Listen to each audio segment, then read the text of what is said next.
오늘 이 시간에는 우리 하나님의 자녀들이 어떻게 해야 하나님께서 기뻐하시고 또 우리의 삶도 승리하고 복을 받을 수 있는지에 대하여 말씀을 나누겠습니다. 다들 아시다시피 우리 인생이라는 게 참 쉽지를 않지요. 세상은 너무나 험난한 일이 참 많고요. 우리가 애쓴다고 노력한다고 해서 다 되어지는 것도 아니잖아요. 과연 어떻게 사는 것이 정말 우리가 승리하고 또 하나님으로부터 복을 얻으며 살 수 있는지 알아보겠습니다. 성경은 무엇이라고 과연 말씀하고 있는지요? 큰 은혜가 되실 것입니다. 아멘. 아멘. 네. 우리 크리스찬들은요, 혈통적으로는 아니지만 영적으로는 이스라엘이에요. 따라서 하나님께서 우리 이스라엘 백성들을 어떻게 가르치시고 어떻게 다스리셨는가 하는 것을 알아보면 답을 얻을 수가 있는 것입니다. 하나님께서는 이스라엘 백성들을 하나님의 자녀로, 하나님의 백성으로 택하시면서 율법과 제사 제도를 주시면서 그렇게 살아가는 방법을 가르쳐 주셨던 것입니다. 이것은 무슨 의미냐? 에덴 동산에서 아담이 선악과를 따먹은 이후로 우리 인간 본성에는 사단의 본성, 즉 죄성이 우리 몸에 들어오게 됐어요. 그래서 인간은 날 때부터 죄성을 타고나게 됩니다. 그래서 우리 죄인된 인간들은 그저 하나님도 모르고 죄가 죄인지도 모르고 그렇게 죄를 지으며 살아가는 것입니다. 따라서 하나님께서는 하나님의 백성들은 이러한 세상 사람들과는 구별돼서 거룩하신 하나님을 믿으며 하나님의 말씀대로 살아가라 하는 의미지요. 아멘.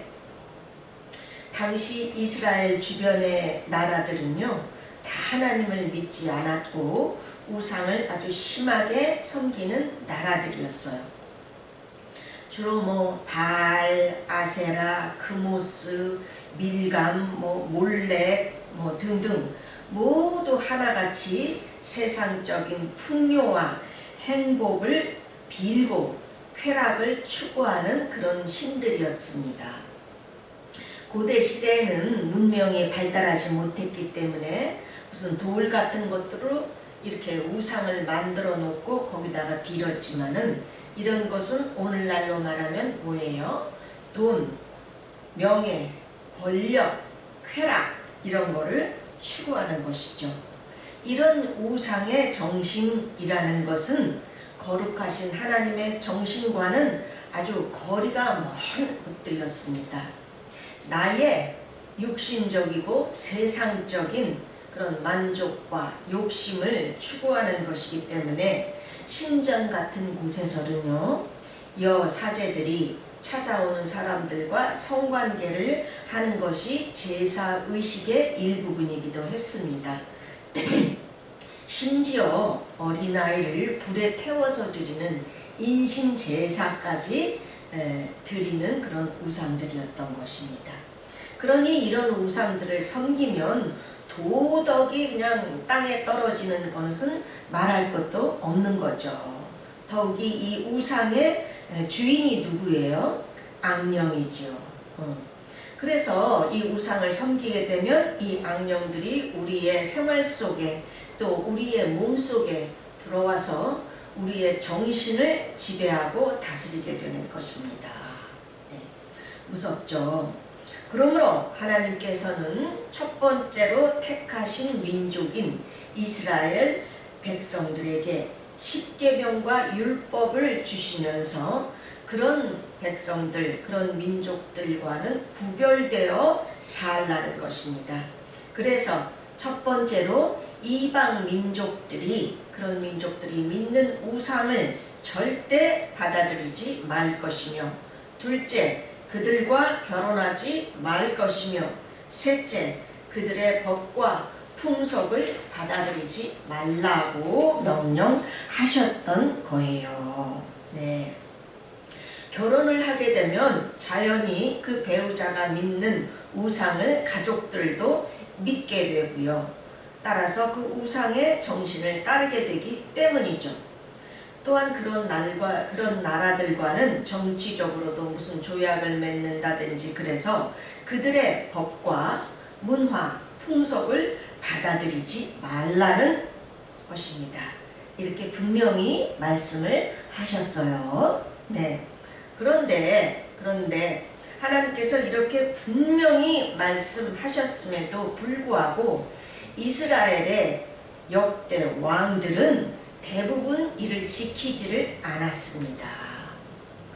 대표적으로 솔로몬 왕은 처음에는 신실하게 하나님을 섬겼지만은 자기 생각에는 아주 똑똑한 척하면서 이렇게 하면 유익이 있겠다 싶어서 하나님께서 그 이방 민족들과 결혼하지 말라는 그 명령을 거역하고 주변에 있는 그 이방 나라의 공주들과 정략 결혼을 한 것이었어요.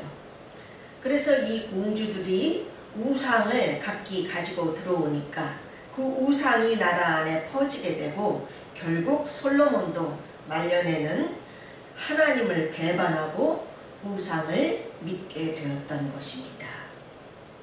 그로 인해서 하나님이 안 보살핀 게 아니에요. 예. 솔로몬의 아들 르호보암 왕 때에는 나라가 둘로 갈라져서 북이스라엘과 남유다로 나라가 둘로 쪼개지게 되었던 것입니다. 네. 나라가 더 튼튼하고 부강해지겠다고 솔로몬 왕은 하나님의 말씀을 어기면서까지 이제 지혜롭게 한다고 했습니다마는 결과가 어떻게 됐나요? 나라가 부강해졌어요? 아니죠. 오히려 나라가 둘로 쪼개지는 비극을 경험하게 되었던 것입니다. 네. 마찬가지로 또 북이스라엘의 아합 왕도 역시 지혜로운 척하면서 정치적으로 유익이 되겠다 싶어서 그 당시에 부강한 나라 시돈 왕의 딸 이세벨 공주와 결혼을 하였습니다.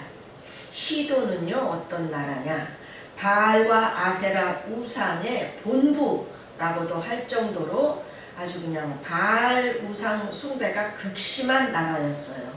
이세벨 아버지의 이름은 엣바알이라고 해서 바알 신전의 제사장이었던 사람입니다. 그러니 그 딸 이세벨도 바알과 아세라를 아주 극렬히 섬기는 여자였던 거였어요. 그래서 결국 남편 아합 왕은 물론이고요, 이스라엘 전역에다가 그냥 바알과 아세라의 신전을 그냥 수도 없이 세우고 백성들로 하여금 우상을 섬기게끔 만들었던 것입니다. 네. 거기다가 그뿐 아니라 여호와 하나님의 종들을 수도 없이 죽여버리는 만행을 저질렀던 것입니다. 그리고 우상의 정신이 늘 그러하듯이 이 이세벨 왕비는 죄 없는 사람도 죄를 만들어서 그냥 뒤집어 씌워서 죽여버리고 그 재산을 빼앗는 일은 그냥 일도 아닌 그런 왕비였어요. 결과가 어떻게 됐나요? 나라에는 엄청난 가뭄과 기근이 들었고요. 아합 왕은 전쟁에 나가서 죽임을 당했으며 이세벨 왕비는 아주 산채로 창문 밖으로 던져져서 그 시체를 개들이 뜯어먹어서 두골과 손가발 외에는 남은 것이 없다고 기록이 되어 있습니다. 처참하기 이를 데 없죠. 이 아합 왕 이후로 백성들은 더욱더 우상을 지속적으로 섬기게 되고요, 도덕은 더욱더 타락하게 되었던 것입니다. 왕가는 반역에 반역이 꼬리를 물고 살인에 살인이 꼬리를 물어서 이 도대체 이것이 하나님을 섬기는 나라인가 할 지경이 되었던 것입니다. 그러니 결국 기원전 722년경 북이스라엘은요, 당시의 강대국이었던 아수르의 침략을 받아서 나라가 완전히 멸망하고 아주 나라가 없어져 버리게 되었던 것입니다. 자, 똑똑한 척했던 아합 왕은 그 생각대로 나라가 잘 살게 되었습니까? 아주 나라가 아주 그냥 없어져 버렸어요. 역사적으로. 예. 기가 막힙니다.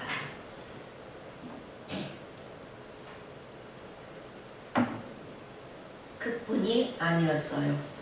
이스라엘의 역대 왕들은 그 주변에 커다란, 이스라엘은 지정학적으로 통로의 조그만 나라고 그 주변에 아주 큰 나라들이 있었죠.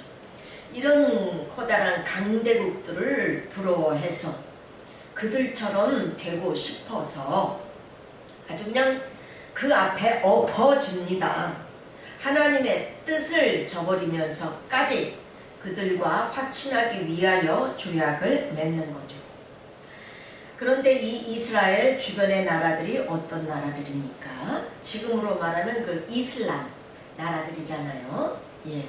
이 중동 지방은요, 옛날부터 다른 나라와 조약을 맺거나 돈을 빌려줄 때 이자를 받지 않아요.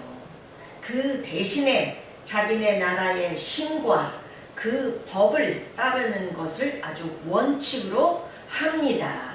네. 그렇기 때문에 이스라엘이 그런 나라들과 화친하고 조약을 맺으면 그들의 우상과 그 법과 문화를 받아들여야만 하는 것입니다. 예. 오늘날의 스쿠쿠법이라고 하는 것이, 얼마 전에 우리 그 박근혜 대통령이 스쿠쿠법을 받아들이겠다고 그때 그래서 막 그냥 종교계에서 데모하고 그랬었죠. 이 스쿠쿠법이 그 일종입니다.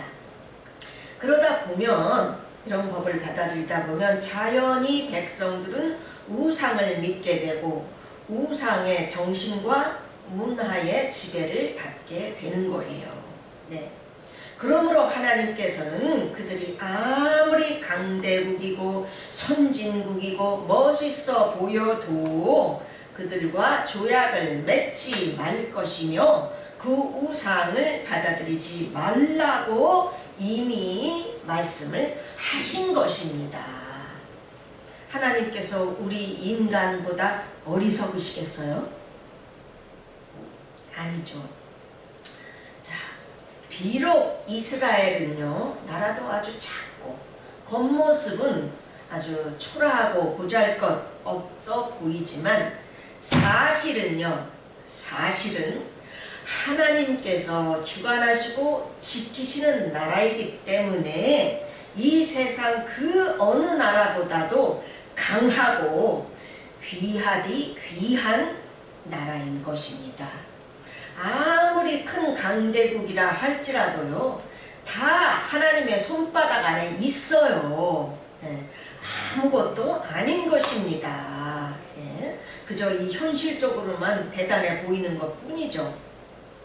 그런데 이스라엘은 왕들도 백성들도 이 사실을 분명히 확신하지 못해서 그저 다 믿음도 약해지고 마음도 약해져가지고 그냥 그런 강대국들과 조약을 체결함으로써 하나님께서 하지 말라 하신 그들의 우상과 그들의 법과 문화를 받아들이는 것을 주저하지 않았던 것입니다.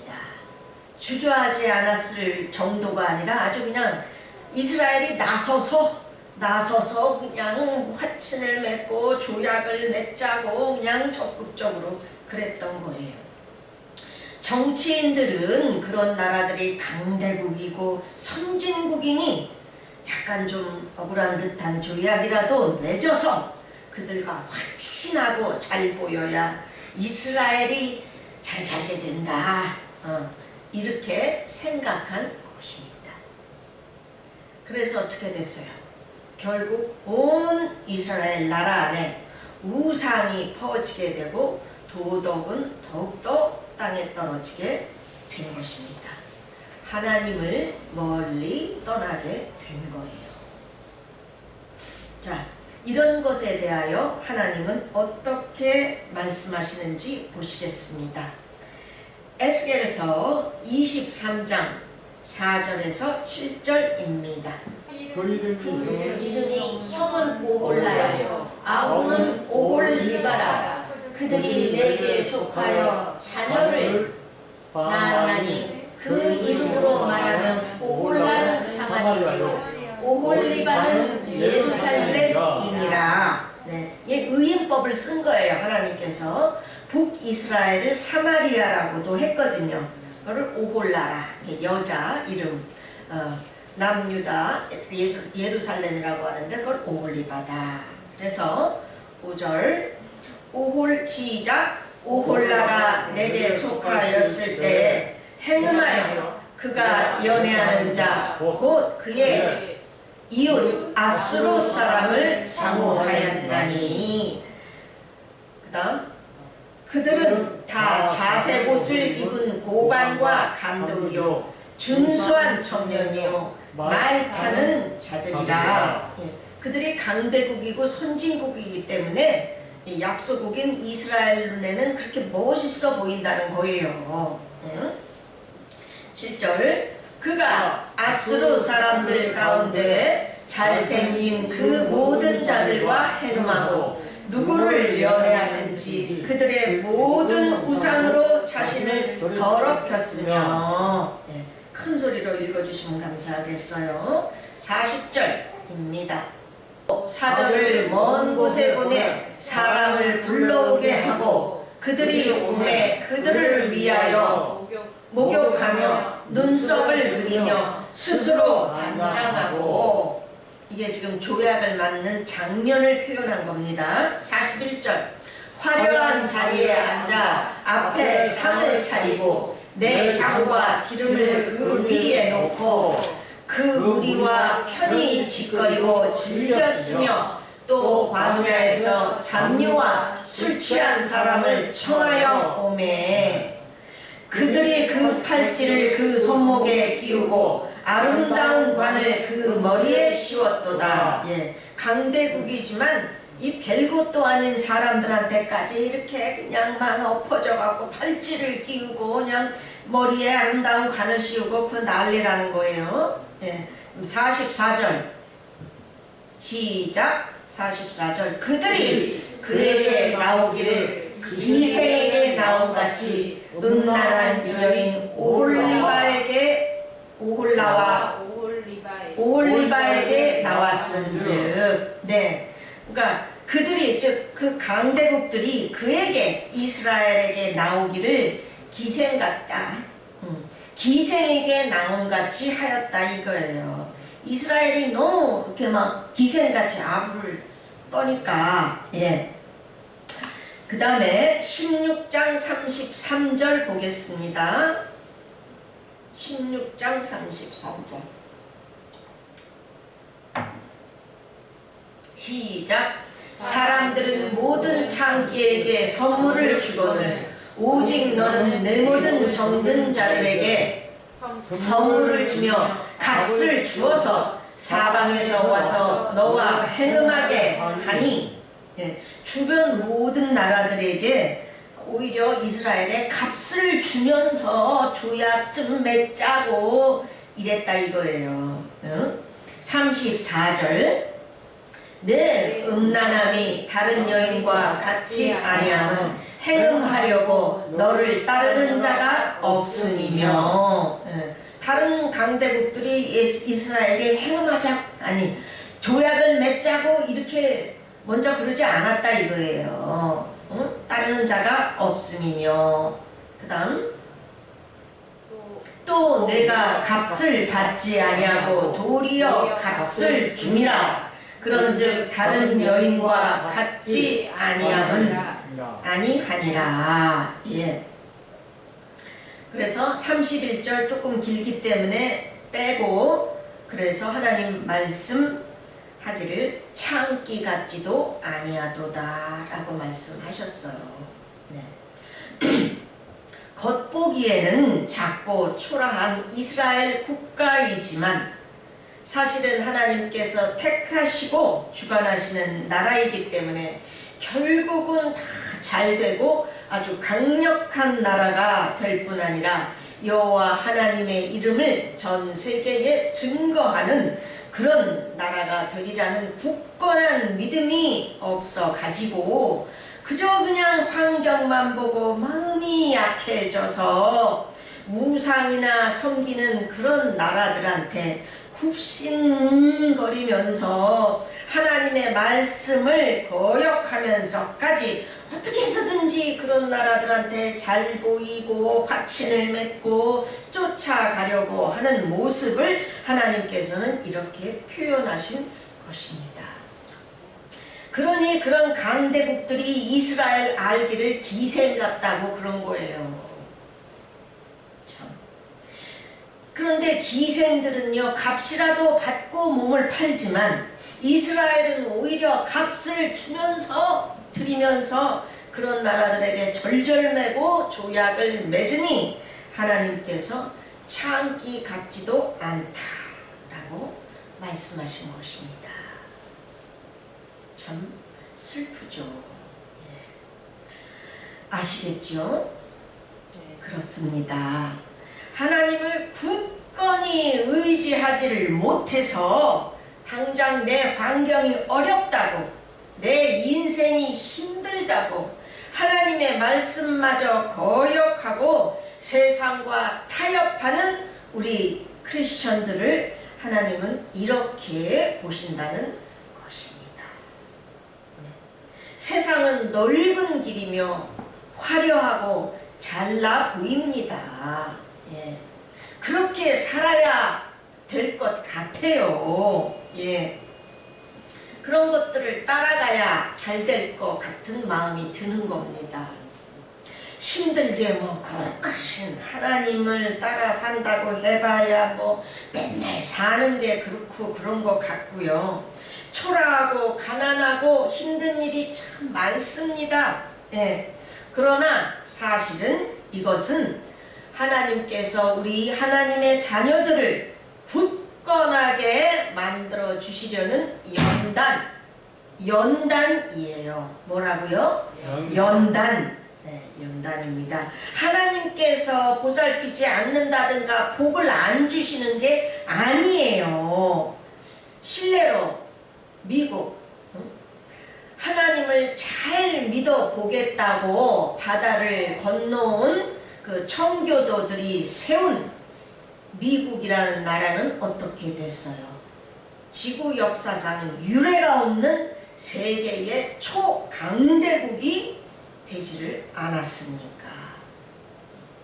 하나님은 이러신 분이에요. 예. 환경에 속지 마십시오. 아멘? 아멘. 절대 속으면 안 됩니다. 아멘. 우리가 누구예요? 하나님의 자녀입니다. 예. 절대 환경 보고 이렇게 쪼그라진 마음을 가지면 안 되겠어요. 아멘. 네. 그래서 그냥 마음이 약해져 가지고 기도 생활도 점점 게을러지고 11조도 안 하고 주일도 슬슬 빼먹습니다. 세상과 구별된 하나님의 자녀가 이렇게 구별이 되지 않고 세상과 똑같아지면 어떻게 됩니까? 이스라엘은 결국에는 나라를 다 잃어버리고 2000년 동안 세계에 흩어져서 참 피눈물을 흘린 것이 우리가 다 역사적으로 목도한 사실이 아닙니까? 아멘. 네, 참 기가 막히지요. 예. 그러나 반대로 이스라엘의 히스기야 왕 때는 어땠는가 보시겠습니다. 기원전 700년경 남유다의 히스기야 왕은 하나님을 아주 잘 믿고 섬기는 그런 왕이었어요. 그때에 하나님께서 이 남유다를 위하여 세우신 하나님의 종은 그 유명한 이사야 선지자였습니다. 당시에는 아수르라고 하는 아주 강력한 나라가 중동 지방을 다 아주 제패를 해가지고 대단한 세력을 떨치고 있던 때였습니다. 이 아수르라는 나라는요, 역사적으로는 아시리아라고 기록이 되어 있지요. 이 나라는 매우 강력하며 잔인무도하기가 이를 데 없어서요, 반항하는 자는 산 사람을 이렇게 피부 껍질을 벗기는 아주 무시무시한 그런 고문을 해대는 나라였어요. 그러한 장면이 지금도 그 벽화와 이 돌 같은 데에 그려져 있습니다. 이때에 이 북쪽의 이스라엘은 이미 좀 전에 얘기했잖아요. 아합 이후로 나라가 망했다고. 네. 나라가 이미 멸망해서 없어졌고요. 이 남쪽에 있는 유다만 남아 있었어요. 그리고 중동의 모든 나라들이 다 아수르의 손아귀에 들어간 상태였습니다. 그러니 남유다의 입장은 말로 다 할 수 없이 어려운 상태였죠. 이렇게 아수르는요, 주변의 모든 국가들을 다 정복하고 광대한 나라가 되었건만 이 아주 작고 보잘것없는 이 조그만 이 남유다라는 나라가 남아서 버티고 있으니까 이 아수르 입장에서는 아주 자존심이 다 상하는 존재였던 거예요, 이 남유다가. 그래서 어느 날 아수르 왕은 자기 신하 장군 랍사겐지 발사겐지 하는 사람을 유다 예루살렘 성에 보내가지고 아주 그냥 그가 와서는 화통을 삶아 먹었는지 버럭버럭 소리를 지르면서 이스라엘 백성들을 그냥 위협하고 아주 조롱하고 모욕을 하는 거죠. 이사야 36장에 보면 이놈의 발사계가 아수르의 사네립 왕의 이름으로 말하기를, 유다 너희들은 자기의 소변과 대변을 먹는 사람들이 아니냐? 열방의 신들 중에 어느 신이 자기 나라를 아수르 왕의 손에서 구원하였기에 너의 히스기야 왕과 여호와라는 신이 너희를 아수르 왕의 손에서 구원해내겠느냐? 라면서 아주 그냥 참 기가 막혀 여호와 하나님마저 아주 멸시를 하면서 히스기야 왕과 백성들의 믿음을 땅에 떨어뜨리려고 합니다. 이 정도 되면 중동의 모든 나라가 이미 다 멸망했잖아요.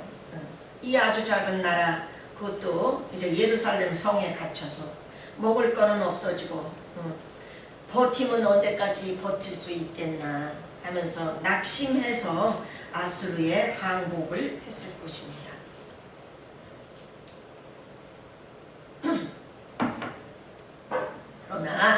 그러나 히스기야 왕은 달랐어요. 히스기야 왕이 듣고 굵은 베옷을 입고 여호와 하나님께 나아갑니다. 다같이 37장 1절에서 7절 읽습니다. 자, 1절 시작. 히스기야 왕이 듣고 자기의 옷을 찢고 굵은 베옷을 입고 여호와의 전으로 갔고, 왕궁 맡은 자 엘리야김과 서기관 셋나와 제사장 중 어른들도 굵은 베옷을 입으리라. 왕이 그들을 아모스의 아들 선지자 이사야에게로 보내매 그들이 이사야에게 이르되 히스기야의 말씀에 오늘은 환난과 책벌과 능력의 날이라. 그 다음 아이를 낳으려 하나 대산할 힘이 없음 같도다. 네. 그 다음 6절입니다.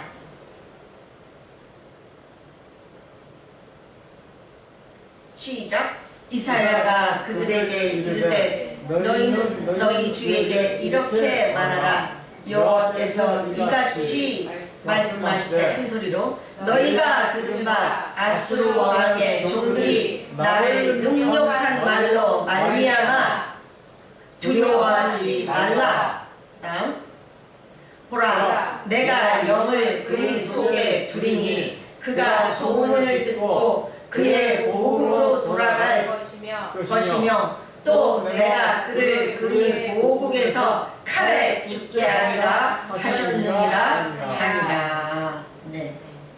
하나님께서 이렇게 이사야 선지자를 통하여 히스기야 왕과 이스라엘 백성들에게 말씀하셨던 것입니다.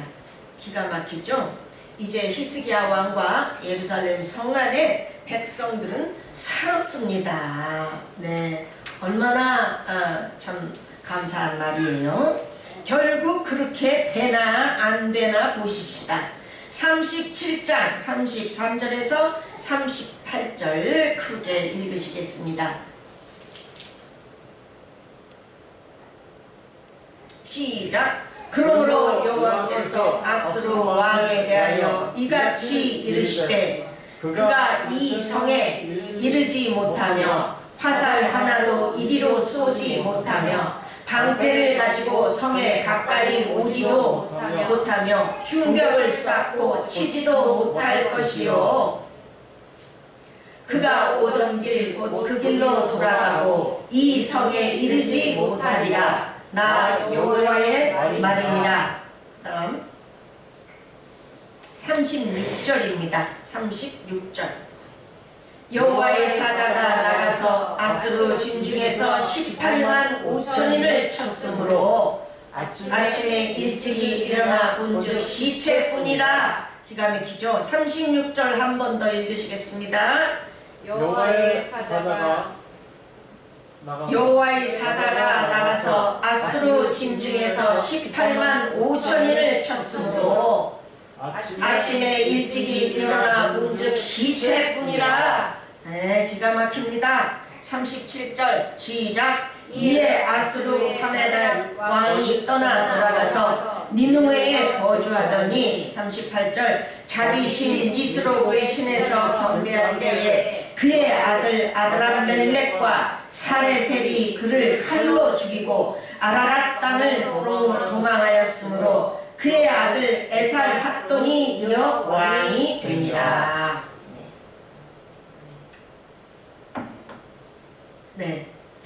이사야 선지자를 통하여 하신 말씀 그대로 다 이루어졌어요? 안 이루어졌어요? 다 이루어졌습니다.